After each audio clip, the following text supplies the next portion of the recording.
अस्सलाम वालेकुम स्टूडेंट्स।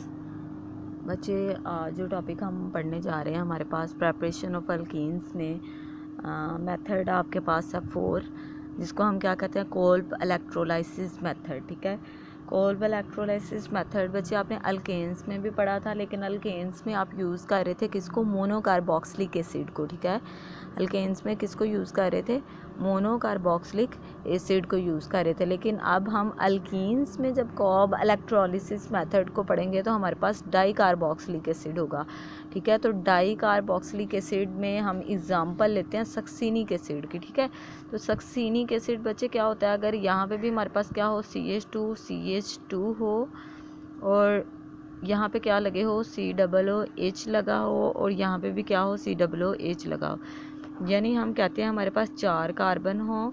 ठीक है, और 4 कार्बन हो, हमारे पास जो है वो 4 ऑक्सीजन हो, और क्या हो, हाइड्रोजन जो है वो कितनी हो, टोटल 6 हो। ठीक है, आप इस तरह से भी लिख सकते हो, आपके पास ये असल में क्या है, C4 है। H जो है वो देखें, 2 ये हैं, 2 ये हैं, 4 5 और 6 हैं, और ऑक्सीजन आपके पास कितने हैं, 4। ये आपके पास किसका फार्मूला है, सक्सीनिक एसिड का। ठीक है, लेकिन हम बच्चे यहाँ पे सक्सीनिक एसिड को यूज़ नहीं करेंगे, बल्कि इसका साल्ट यूज़ करेंगे। हम पोटाशियम साल्ट भी यूज़ कर सकते हैं और सोडियम साल्ट भी यूज़ कर सकते हैं। ठीक है, सपोज़ करें हम यहाँ पे लेते हैं sodium salt of succinic acid, तो ये आपके पास क्या है, CH2, यहाँ पे भी क्या आ जाएगा, COO, यहाँ पे भी क्या आ जाएगा, COO, तो यहाँ पे क्या आ जाएगा, Na, और यहाँ पे भी क्या आ जाएगा, Na, यानी डाई सोडियम लिया हमने, किसको लिया है, सोडियम लिया है, या हम इसको क्या कह सकते हैं, डाई सोडियम सक्सीनेट। ठीक है, हम क्या कह सकते हैं, डाई सोडियम सक्सीनेट, या फिर हम क्या कहेंगे, sodium salt of succinic acid. ठीक है, जब इसकी आयोनाइजेशन होती है, हम क्या कहते हैं, जब इसकी क्या होती है, आयोनाइजेशन होती है, यानी जब इसको जो है वो क्या प्रोवाइड किया जाता है, किसी भी मीडियम में रखा जाता है, सपोज़ करें यहाँ पे एक्वस मीडियम में रख रहे हैं, तो इसकी आयोनाइजेशन हो जाती है। तो आयोनाइजेशन से क्या होगा कि एक तो आपके पास क्या बनेंगे, सोडियम आयंस। देखें, एक सोडियम ये वाला है और एक सोडियम ये वाला है। एक तो आपके पास क्या बने हैं, सोडियम आयन। ठीक है, और दूसरा आपके पास क्या बनेंगे, सक्सीनेट आयन। देखें, CH2, यहाँ पे भी क्या है, COO, इस पे नेगेटिव चार्ज आ जाएगा, COO, इस पे भी क्या आ जाएगा, नेगेटिव चार्ज, यानी आपके पास क्या बने हैं, सक्सीनेट आयन, और क्या बना है साथ में, सोडियम आयन। अब आपने रिएक्शन देखना है कहाँ पे, एनोड पे। ठीक है, एनोड पे जब हम रिएक्शन देखते हैं इसका, तो बच्चे एनोड हमने क्या कहा था, पॉजिटिव होता है, तो इस पे जो रिएक्शन है वो कौन सा होगा, नेगेटिव वाला। तो नेगेटिव आपके पास कौन सा है, सक्सीनेट आयन। ठीक है, हम किसको लेंगे, सक्सीनेट आयन को लेंगे। बच्चे मैं इसको थोड़ा सा खोल के लिखने लगी हूँ। देखिए, COO है आपके पास, हम एक को इस तरह लिख लेते हैं और एक को इस तरह लिख लेते हैं, एक को डबल बॉन्डेड ऑक्सीजन लिख लेते हैं और एक को यू लिख लेते हैं। ये आपके पास क्या है, सक्सीनेट आयन है, नेगेटिव चार्ज है, मीन्स रिच ऑफ इलेक्ट्रॉन है, तो ये क्या करेगा, अपने 2 इलेक्ट्रॉन लॉस कर देगा। एक इलेक्ट्रॉन इस ऑक्सीजन से जाएगा और एक इलेक्ट्रॉन इस ऑक्सीजन से जाएगा, जब इसकी क्या होती है, इलेक्ट्रोलाइसिस। तो जब इलेक्ट्रॉन्स निकल जाएंगे तो इस ऑक्सीजन पे भी क्या आ जाएगा, फ्री रेडिकल, और दूसरी ऑक्सीजन पे भी क्या आ जाएगा, फ्री रेडिकल। यहाँ पे क्या है, C+O, CH2, और ये भी क्या है, CH2 और C+O। बच्चे समझ आ गई है। यहाँ पे हमने क्या किया है कि सबसे पहले हमने लिया sodium salt of succinic acid, या इसको आप डाई सोडियम सक्सीनेट भी कह सकते हैं। जब इसकी आयोनाइजेशन होती है तो क्या बनता है, ये वाले 2 सोडियम आयंस बनते हैं, और साथ में ये पूरा का पूरा क्या बन जाता है, सक्सीनेट आयन। एनोड पे रिएक्शन हमने देखना है, तो बच्चे एनोड हमारे पास होता है पॉजिटिवली चार्ज, इस पर रिएक्शन कौन हो रहा होगा, नेगेटिवली चार्ज वाला। तो सक्सीनेट आयन है, नेगेटिव चार्ज है ऊपर, तो ये अपने 2 इलेक्ट्रॉन को लॉस करेगा और इन पर क्या जनरेट हो जाएगा, फ्री रेडिकल जनरेट हो जाएगा। नेक्स्ट स्टेप में आपने क्या करना है, इसी सक्सीनेट फ्री रेडिकल को आपने लेना है। देखें, आपके पास क्या था, CH2, यहाँ पे भी क्या था, CH2, C+O और O फ्री रेडिकल, और यहाँ पे भी क्या था, C+O और O फ्री रेडिकल। अब बच्चे क्या होगा कि यहाँ से भी कार्बन डाइऑक्साइड रिमूव हो जाएगी और यहाँ से भी क्या हो जाएगा, यानी 2 कार्बन डाइऑक्साइड के मॉलिक्यूल यहाँ से रिमूव हो जाएंगे।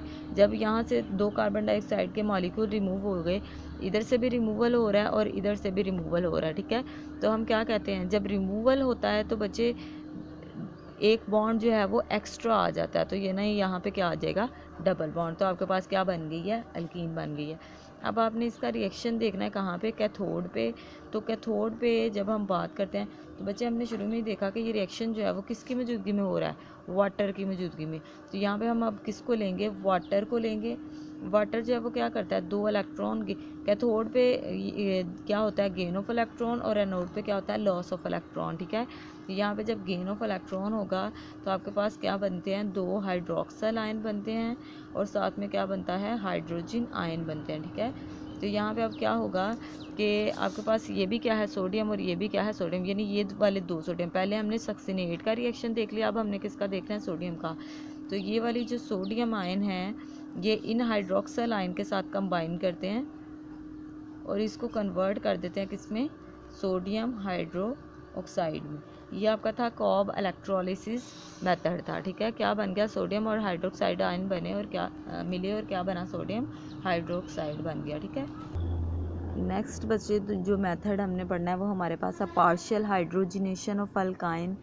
तो पार्शियल हाइड्रोजिनेशन का मतलब क्या है, यानी कंट्रोल्ड हाइड्रोजिनेशन। हाइड्रोजिनेशन करवाएंगे लेकिन limited amount of hydrogen use की जाती है। ठीक है, इक्विमोलर रेशियो यूज़ की जाती है, उतनी ही कैटालिस्ट भी यूज़ की जाती है और उतना ही क्या यूज़ किया जाता है, हाइड्रोजन गैस को यूज़ किया जाता है। तो आपके पास जो प्रोडक्ट बनती है वो क्या होती है, कंट्रोल्ड हाइड्रोजिनेशन होती है। तो हम जो कैटालिस्ट यूज़ करते हैं वो यहाँ पे प्लाडियम को भी यूज़ किया जा सकता है, और जो प्लाडियम है उसको हमने क्या किया होता है, सपोर्ट किया होता है ना बेरियम सल्फेट। ठीक है, बेरियम सल्फेट पे उसकी कोटिंग की होती है। ठीक है, तो जब इसको क्यूनोलिन के साथ जो है, यानी ये एक बेस है बच्चे जिसके साथ जब ट्रीट किया जाता है तो इसको यानी प्लाडियम जिसको सपोर्ट किया हो बेरियम सल्फेट पे, जब उसको ट्रीट किया जाता है क्यूनोलिन के साथ, तो इस कैटालिस्ट को हम कहते हैं लिंडलार कैटालिस्ट। ठीक है, तो हमारे पास जो प्रोडक्ट बनती है वो सिस अल्कीन बनती है। देखें, सपोज करें हमारे पास क्या है, अल्काइन है, RC ट्रिपल बॉन्ड C और R। ठीक है, क्या है, कार्बन कार्बन के दरमियान ट्रिपल बॉन्ड है, तो ये क्या है, अल्काइन है। जब इसकी क्या होगी, हाइड्रोजिनेशन होती है, किसकी मौजूदगी में बच्चे हो रही है, प्लाडियम है और सपोर्ट किया हुआ है बेरियम सल्फेट पे, और जो क्यूनोलिन है एज ए कैटलिस्ट यूज़ हो रहा है। ठीक है, इसको हम कहते हैं लिंडलार कैटलिस्ट। तो बच्चे होगा किस तरह से कि इस कार्बन पे भी एक हाइड्रोजन ऐड हो जाएगा और अगली कार्बन पे भी एक हाइड्रोजन ऐड हो जाएगा। जब दोनों कार्बन पे एक हाइड्रोजन ऐड हो जाएगा तो देखें जो ट्रिपल बॉन्ड था वो किस में कन्वर्ट हो जाएगा, डबल बॉन्ड में। बच्चे जब भी एडिशन होती है तो एक बॉन्ड ज़्यादा हो जाता है, और जब भी रिमूवल होता जब भी एडिशन हो रही है यहाँ पे तो एक बॉन्ड जो है वो पहले के मुकाबले में क्या हो गया, कम हो गया। ठीक है, और अगर यहाँ से रिमूवल होता तो एक बॉन्ड क्या हो जाता, ज़्यादा हो जाता। तो यहाँ पे क्या हो गया, हमने एडिशन, तो एक बॉन्ड पहले के मुकाबले में क्या हो गया, कम हो गया है। ठीक है, तो यहाँ पे बच्चे जो प्रोडक्ट बनती है वो सिस फॉर्म में होती है, यानी ये हम यहाँ पे बात करेंगे कि R ग्रुप जो हमारे पास पहले से अटैच है वो एक ही साइड पे लगे होते हैं, और जो हाइड्रोजन हमने अटैच करवाई है वो भी एक ही साइड पे लगी होती है। ठीक है, तो दोनों अगर एक ही साइड पे हों तो इसको हम क्या कहते हैं, सिस फॉर्म। लेकिन बच्चे हम ट्रांस फॉर्म यानी ट्रांस अल्कीन भी जो है वो हासिल कर सकते हैं, लेकिन उससे क्या होगा कि हमें कैटलिस्ट चेंज करने पड़ते हैं। ठीक है, कैटलिस्ट किस तरह से बच्चे चेंज किए जाते हैं, देखें सपोज करें हम ले किसको रहे हैं, अल्काइन को ही हम लेंगे, RC ट्रिपल बॉन्ड C और R है। जब इसकी क्या की जाती है, हाइड्रोजिनेशन की जाती है, यानी हाइड्रोजन की एडिशन की जाती है, लेकिन जो कैटलिस्ट यूज़ किए जाते हैं वो हमारे पास क्या होता है, सोडियम होता है, और साथ में क्या होती है, लिक्विड फॉर्म में अमोनिया होती है। जब इसका टेम्परेचर बहुत लो रख दिया जाता है, तकरीबन कितना, -33 डिग्री सेंटीग्रेड, लो टेम्परेचर पे जो हमारे पास अल्काइंस की हाइड्रोजिनेशन से जो प्रोडक्ट आती है उसको हम कहते हैं ट्रांसफॉर्म। इसमें बच्चे क्या होगा कि एक कार्बन पे भी एडिशन हो जाएगी और दूसरी कार्बन पे भी, और जो एडिशन होती है वो ऑपोजिट साइड से होती है। ठीक है, यानी एक R अगर इधर लगा है तो दूसरा R इधर लगेगा, और हाइड्रोजन एक इधर ऐड हो रही है तो दूसरी हाइड्रोजन यहाँ ऐड होगी, यानी जो हमारे पास एडिशन हो रही है वो क्या होती है, ऑपोजिटली चार्ज ग्रुप की हो रही होती है। ठीक है, नेक्स्ट हमने पढ़नी है इनकी फ़िज़िकल प्रॉपर्टीज़। तो फिज़िकल प्रॉपर्टीज़ में बच्चे हम बात करते हैं कि हमारे पास जो फर्स्ट 3 मेंबर्स हैं अल्कीन्स के, यानी इथीन आता है हमारे पास, हमें पता है। उसके बाद हमारे पास क्या आता है, प्रोपीन आता है, और उसके बाद हमारे पास क्या आता है, ब्यूटीन आता है। ठीक है, तो ये सारी क्या हैं, गैसेस हैं। रूम टेम्परेचर पे ये किस फॉर्म में एग्जिस्ट करती हैं, गैसियस फॉर्म में। लेकिन जब हम कार्बन नंबर 5 से कार्बन नंबर 15 की बात करती हैं तो ये सारे के सारे क्या होते हैं, लिक्विड्स फॉर्म में एग्जिस्ट करते हैं रूम टेम्परेचर पे। और जितने भी हायर मेंबर्स हैं वो सारे के सारे किस फॉर्म में एग्जिस्ट करते हैं, सॉलिड फॉर्म में एग्जिस्ट करते हैं, ठीक है।